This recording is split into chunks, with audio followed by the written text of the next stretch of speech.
DAP सार बा di ammonium phosphate ये फसल आवश्यक करथिया मुख्य सार जेपरिक नाइट्रोजेन फॉस्फोरस पोटाश ए मध्य डीएपी सार रे नाइट्रोजेन रही एवं फॉस्फोरस रही ए डीएपी सार को आम फसल दीर्घ वर्ष धरी प्रयोग कर आसिले डीएपी सार रे 18% नाइट्रोजेन रही और 46% फॉस्फोरस रही डीएपी सार को स्टोर कर किसी असुविधा ना से आम डीएपी सार को ग्रहण करने अर्थात आम बहुत वर्ष धरी डीएपी सार को प्रयोग कर आसुचे डीएपी सार को साधारणतः मूल सार हिसाब से प्रयोग करता किंतु डीएपी सार माटी जो आम प्रयोग करता माटी यह गतिशील हो न था तेणु धान फसल जो चेर थाए से जगह जदि आम डीएपी सार को प्रयोग करिया ताहले गछ ठीक भाव डीएपी सार को नहीं पारि थाए किंतु जो डीएपी सार को ठीक पद्धति प्रयोग न कर डीएपी सार आमोनिया गैस निर्गत होता है और यह तली को नष्ट कर दे था ये बहुत किसी कारण रही जहाँफल कि धान फसल में आम जी डीएपी सार प्रयोग करता सबुतक गछ पाई पारि न था अर्थात प्रयोग कर सार मात्र 30 ରୁ 40% डीएपी सार गछ ग्रहण करता है बाकी सब माटी पड़ी रही था माटी नष्ट हो जाए ये सब समस्या समाधान करने बर्तमान मार्केट को आसी स्मार्ट फर्टिलाइजर बा इफ्को कंपनी नानो डीएपी सार मो अरविंद साहू कृषिविद कृषि संपदा कार्यक्रम को आपण मानकु स्वागत तेबे आसुन तेबे जानिमा धान फसल रे डीएपी सार को प्रयोग करिवा ना नानो डीएपी को प्रयोग करिवा केउटा सबुठ भलो एवं कोटा अधिका फायदा देई थाए एवं अल्प खर्च रे केउटी अधिका फायदा देई थाए ता छडा नानो डीएपी सार को हम फसल केउ समय प्रयोग करिवा जा फर कि हमको अधिका फायदा मिलिबो एवं अधिका उत्पादन हेबो ए विषय संपूर्ण तथ्य जानिया पई हम वीडियो को आरंभ से पर्यंत देखंतु जदि हम चैनल कृषि संपदा को सब्सक्राइब करनांती तेबे एबे ही सब्सक्राइब करनियंतु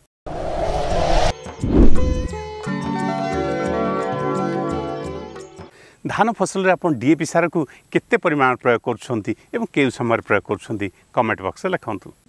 डीएपी सार बा डाई अमोनियम फॉस्फेट अन्य सार अपेक्षा डीएपी सार रे फॉस्फोरस परिमाण बहुत अधिक रही जहाँ कि 46% फॉस्फोरस रही जदि लुणी माटी रे आम डीएपी सार को प्रयोग करिया ताले डीएपी सार जो नाइट्रोजेन रही से बाष्प हो जाए और फसल को मिल पारि न थाए ठीक सेपरी लुणी माटी रे अधिक कैल्शियम रहा फल फसल को फॉस्फोरस मिल पारि न थाए ठीक सेपरी एसिड माटी तो आम डीएपी सार को प्रयोग करिया एसिड माटी रे आयरन एल्युमिनियम और मांगानीज अधिक थाए अधिक क्रियाशील होता है ताफल फसल को फॉस्फोरस ठीक भाव मिल पारि न थाए तेणु केवल न्यूट्राल माटी जहाँकि एसिड अधिका नुह कि लुणी अधिका नुह से भली माटी रे आम डीएपी सार को प्रयोग करिया ताहले 70 ରୁ 80% पर्यंत डीएपी सार गछ पाई पारि थाए लुणी माटी बा एसिड माटी रे आम जेतिकी डीएपी सार प्रयोग करथाउ सेथरु मात्र 30 ରୁ 40% गछ नहीं थाए एवं बाकी सब नष्ट हो जाए थे बा माटी रे पड़ी रही थाए तेणु उत्पादन खर्च कम करिया पई ए मार्केट को आसी स्मार्ट फर्टिलाइजर बा इफ्को कंपनी नानो डीएपी सार जहाँकि एक लिक्विड सार एवं यह आम फसल प्रयोग करिपरिया नानो डीएपी बा लिक्विड सार कौन रही एथरे नाइट्रोजेन रही एवं फॉस्फोरस रही एथरे नाइट्रोजेन 8% रही फॉस्फोरस 16% बा 16% रही एथरे नानो पार्टिकल रही ये नानो पार्टिकल अर्थात यार आकृति बहुत छोट किंतु आयतन अधिका ताफल फसल अधिक सार ग्रहण कर पारि थाए ये नानो डीएपी को आम फसल केवल स्प्रे करिपरिया या माटी रे प्रयोग करिपरिया नाही या सब प्रकार फसल रे आम या स्प्रे करिपरिया नानो डीएपी को फसल रे स्प्रे कले टोमाटा माध्यम रे गछ या ग्रहण कर जाय थाए गछर थिबा जो फ्लोएम सेल रही ता मध्य गछर सबु जगह को ये सार प्रभावित होता है गछर जो आवश्यकता रही से आवश्यकता अनुसार से सार को ग्रहण करता है ये नानो डीएपी को आम स्प्रे कले गछ पाखापाखि 80 ରୁ 90% पर्यंत डीएपी सार ठीक रे पाई पारि थाए नानो डीएपी सार को फसल स्प्रे कले आम कौन कौन फायदा पाइबा नानो डीएपी सार फसल स्प्रे कले पत्र आकार बड़ होता है आयतन वृद्धि होता है फल अधिक भास्लेषण प्रक्रिया होता है एवं उत्पादन बढ़ी थाए धान फसल गंठी को गंठी दूरता बढ़ी थाए चेर सठिक भाव वृद्धि पाई थाए ताफल माटी जो खाद्य रही ये ठीक भाव ग्रहण कर पारि थाए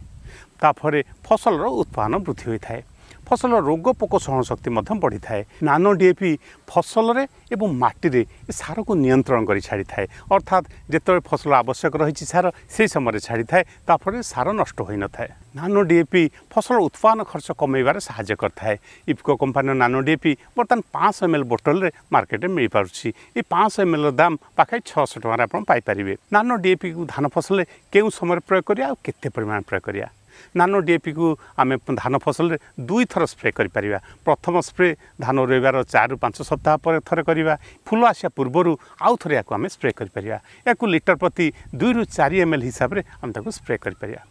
नानो डीएपी को आम कीटनाशक कवकनाशक सह मिसई पारिबा ना नाही एक बड़ प्रश्न मन भीतर रही है। नानो डीएपी को आम ऑर्गेनिक हार्मोन सह मिसई पारिबा ता छड़ा कीटनाशक और कवकनाशक सहित मिसई आम स्प्रे करि परिबा किंतु ता पूर्वर आम गोटे परीक्षा करवा किसी कीटनाशक बा कवकनाशक द्रवण नवा से किसी नानो डीएपी मिसेवा जदि द्रवण फाटी न थाए द्रवण जब नष्ट न हुए ताहले आम मिसेक फसल स्प्रे कर आम वीडियो आपन किपरि लागिला कमेंट बॉक्स लिखंतु जदि आम वीडियो आपन भल लागि थाए तबे लाइक शेयर सब्सक्राइब करंतु। धन्यवाद। जय किसान।